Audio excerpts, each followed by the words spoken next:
What if you could see exactly which features influence your machine learning predictions, and by how much? In this video, we'll uncover how SHaP makes model explanations crystal clear. We will be exploring the following topics. What is SHaP?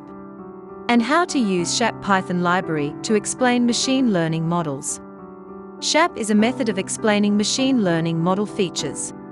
SHaP, which stands for SHapley Additive explanations, is based on cooperative game theory, where a coalition of team members are playing on the same team, working towards a common objective. Each team member will be given a value for the part they played which contributes to the common objective. In the case of a machine learning model, each feature, or independent variable that the model has trained on will be assigned an importance value, which will explain the part it played to contribute to the derived result from the model. Features with positive SHaP values will positively impact the prediction and vice versa. There are several key benefits of using SHaP values to explain models.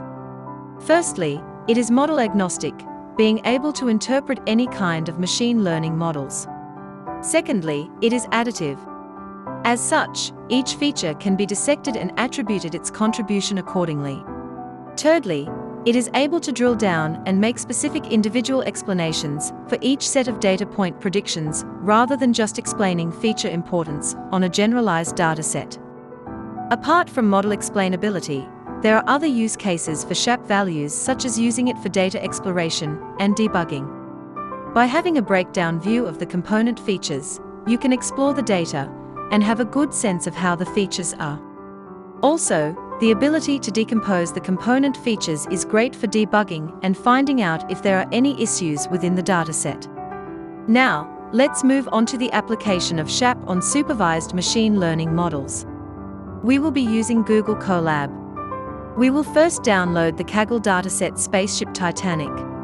I have linked my Kaggle API key to be able to download the data directly from Kaggle, but you can download manually as well if you don't have it available. Next, as always, we will download the necessary libraries. We will be using the Scrub library for exploratory data analysis and the SHaP library for explainability. Of course, we will need the necessary machine learning libraries as well. Now, let's load the dataset into a pandas data frame and take a quick peek at the data. We will be using the table report function from Scrub library to inspect the data. It produces a nice table widget, which you can use to inspect the data. It has 4 tabs, which will provide different views of the data. The first tab, Table, will allow you to view it in a table form, similar to how a pandas data frame is.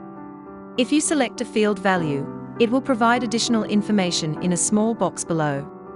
The second tab, Stats, will allow you to view the summary statistics of the table. The third tab, Distributions, will show a distribution view of the data in the form of a bar chart or histogram depending on the data type of the field. The last tab, Association, will allow you to see the Kramer v. statistic correlation between each variable in the table.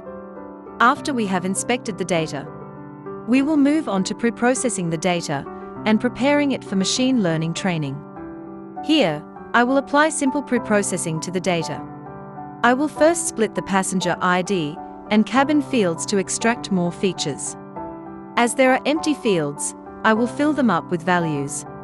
I will also do one hot encoding on the categorical variables and apply standard scaling on numerical variables. With that, our preprocessing step is complete and we can move on to training a model. The most common model that is seen out there is to use XGBoost model to showcase SHaP values. We will first train the XGBoost model before trying out other models and see how SHaP can be used to explain them. After training the model, load the model into the SHaP explainer object and get the SHaP values.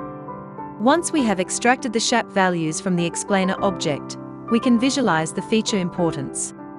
We will first look at the summary plot of the model features ranked by the absolute mean SHaP values in descending order. This means that the features are ranked in terms of contribution significance to both directions, be it transported or not transported. From the chart, it would appear that the cryosleep feature is an important contribution to the prediction. However, we can't tell from the chart if a passenger being in cryosleep has a higher probability of being transported or not. The next few features like spa, VR deck and food court shows that spendings at these places have a strong influence on the target variable, but similar to the cry-sleep feature, it doesn't tell how the amount of spendings in these places will impact the target variable. So, how do we tell how the feature influences the target variable? That's where a bee swarm plot will help. The bee swarm plot provides rich information on how the independent variables correlate with the dependent variable. There are two distinct colors on the plot, red and blue. Red color means that it has a high feature value on the model output, and blue means that it has a low feature value instead. In this case, we see that passengers who are in cryosleep are more likely to be transported compared to passengers who do not.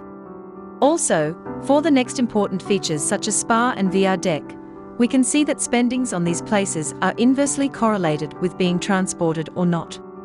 For passengers who spend more at the spa and VR deck, they are less likely to be transported and vice versa, while passengers who spend more at the food court are more likely to be transported.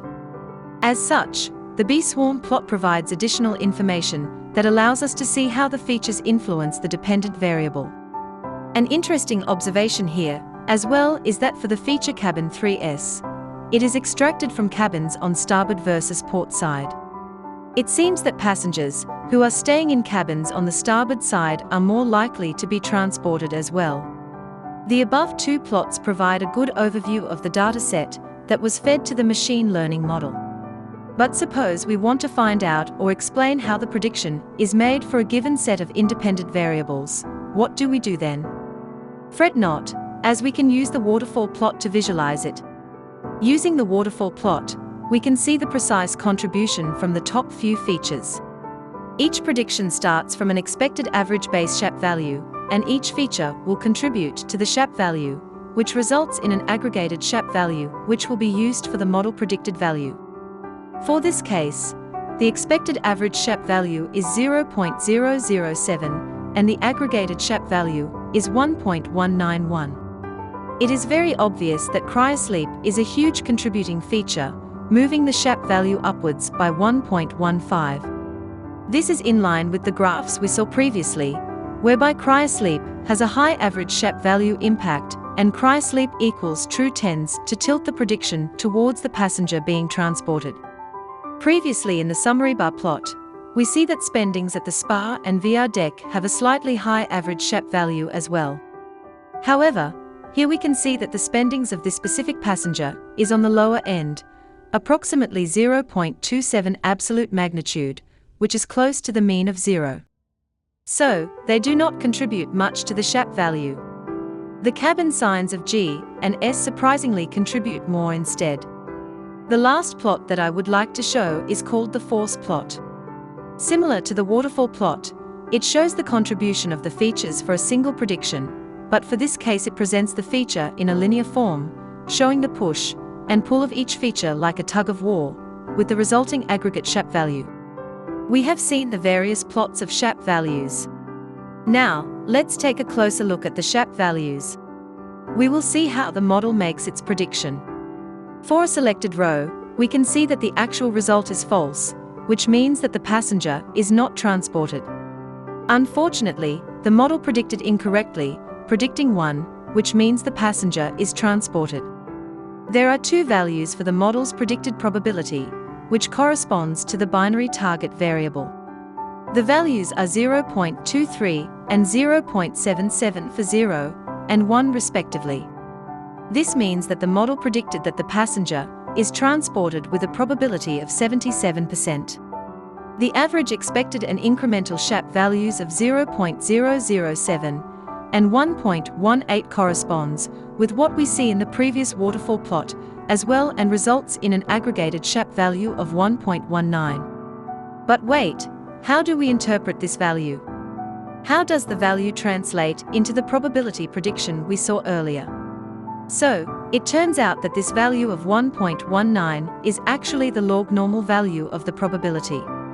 If we convert this number to the normal probability number, we will get a value of 0.23, which approximates to the probability of predicted value being 0, or in other words, the passenger, is not transported.